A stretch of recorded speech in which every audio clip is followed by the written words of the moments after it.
दोस्तों, इस वक्त की बड़ी खबर आपको देने जा रहे हैं। खबर है इस्राइल से जुड़ी। आपका मेजबान मैं हूं विशाल आजम। इस्राइली नेसेट का इजलास मुअत्तल करना पड़ा। क्यों? इसलिए कि खतरा था ईरान के हमलों का। इस्राइल की जो पार्लियामेंट है उसे नेसेट कहते हैं।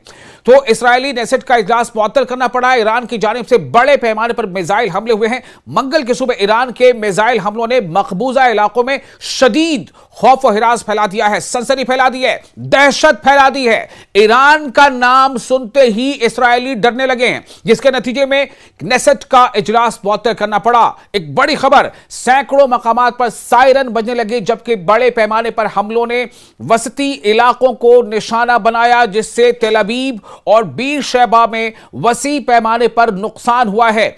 इस्राएली पार्लियामेंट का इजलास उस वक्त अचानक मुअत्तल कर दिया गया जब होम फ्रंट कमांड ने वार्निंग जारी की। ध्यान से सुनिए, इस्राएली पार्लियामेंट का इजलास उस वक्त अचानक मुअत्तल कर दिया गया जब होम फ्रंट कमांड ने वार्निंग जारी की, जिसके बाद अराकीन पार्लियामेंट पनाहगाहों की तरफ दौड़ पड़े। पनाहगाह यानी शेल्टर्स, जो बिल्डिंगों के नीचे बने हैं, शेल्टर्स, और जिन्हें हम बंकर्स भी कहते हैं।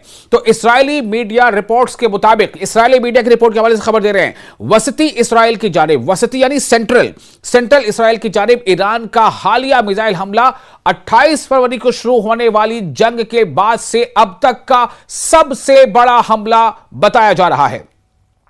जो इस्राएली अखबार है जिसका नाम है हॉट्स, इस्राएली अखबार हॉट्स के मुताबिक तनाजे के 25वें दिन भी ईरान की जानिब से इस्राएल पर मुसलसल बमबारी जारी है।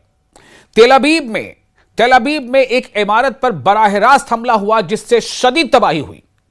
ईरानी मिसाइलों के टुकड़ों से मजीद 7 मकामात मुतासिर हुए, जहां बड़े पैमाने पर नुकसान की इत्तलात सामने आ रही हैं।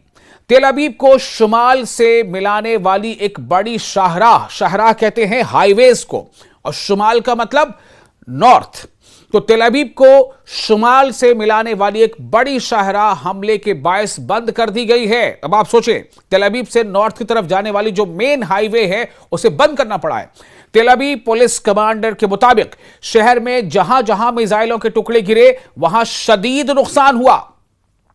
इस्राएली मीडिया ने बीर शेबा, मगरिबी नेगियो और अराद के इलाकों में भी शदीद धमाकों की इत्तला दी है। जो खबरें आ रही हैं, जो रिपोर्ट्स आ रही हैं, उसके मुताबिक एक ईरानी मिसाइल बीर शेबा में गिरा, जिसके बाद जुनूबी इलाकों में मुतासरा मकामात पर तलाश और इमदादी टीमें रवाना की गई। एक अलहदा वाक़े में इस्राएली मीडिया के मुताबिक बतियाम में एक इस्राएली रिजर्व फौजी पनाहगाह के अंदर मुबैना तौर पर खुद को गोली मारने के बाद मुर्दा पाया गया है। यह भी खबर सामने आ रही है। ईरानी अफवाज अब तक अमरीकी इस्राएली जारहियत के जवाब में तकरीबन 80 मरतबा मिसाइलों और ड्रोन्स के हमले कर चुकी हैं। 80 मरतबा, जो 28 फरवरी से शुरू हुई थी।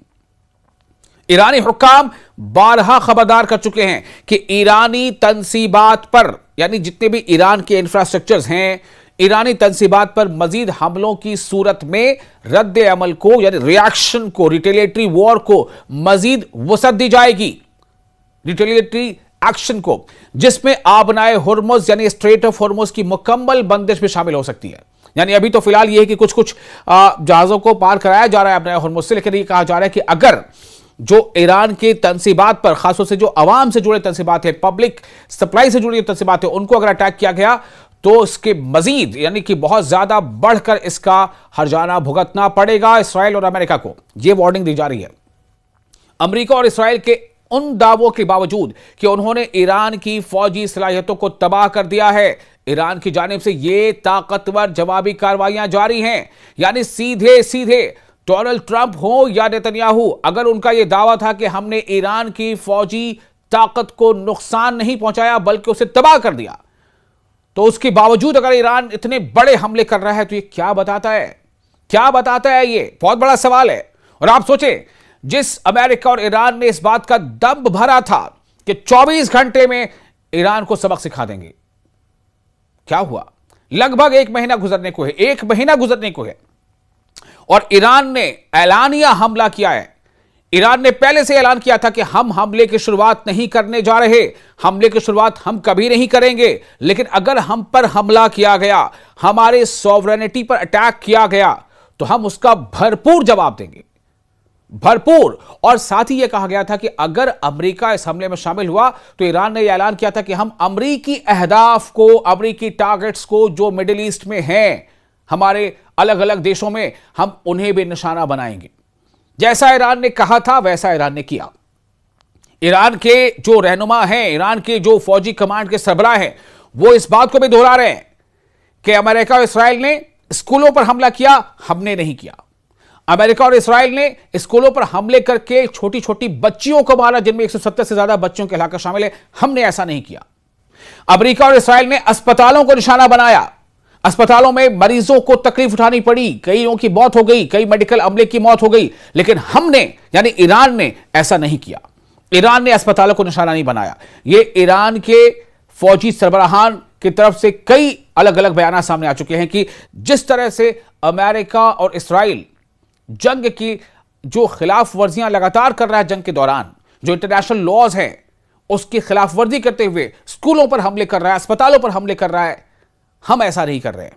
लेकिन अगर हमारे ऐसे सिस्टम्स पर जो अवामी फलाह के मराकज हैं, वाटर सप्लाई सिस्टम है, अगर ऐसे मराकज पर हमले होंगे तो फिर ईरान उसका उसी तरह से जवाब देगा। आपको याद है ना, जब ईरान के एक बहुत बड़े ऑयल रिफाइनरी पर अमेरिका का हमला हुआ था, बाद में हालांकि अमेरिका ने कहा कि यह हमला इसराइल ने किया और इसराइल ने इस हमले को करने से पहले अमेरिका को जो है वो इत्तला भी नहीं किया था। ये डोनाल्ड ट्रंप का कहना था, अब क्या सच्चाई वही जाने, लेकिन हमला तो हुआ। उसके फौरी बाद ईरान ने वैसे ही एक ऑयल रिफाइनरी पर जो मिड ईस्ट में है, जिसमें अच्छा खासा स्टेक अमेरिका का है, उस पर हमला करके दिखा दिया। और इसीलिए ईरान ने पहले से कहा है कि अगर आप जिस तरह के तनसीबात पर हमला करेंगे, जिस तरह के अहदाफ पर हमला करेंगे, हम भी ठीक वैसे अहदाफ पर हमला करेंगे। आपको याद होगा एक खबर यह भी आई थी कि ईरान के न्यूक्लियर साइट पर भी हमला हुआ। जवाब में क्या हुआ? इसराइल के डिमोना में ईरान ने हमला कर दिया और डिमोना के साथ साथ अराद में हमला कर दिया और जबरदस्त नुकसान पहुंचाया।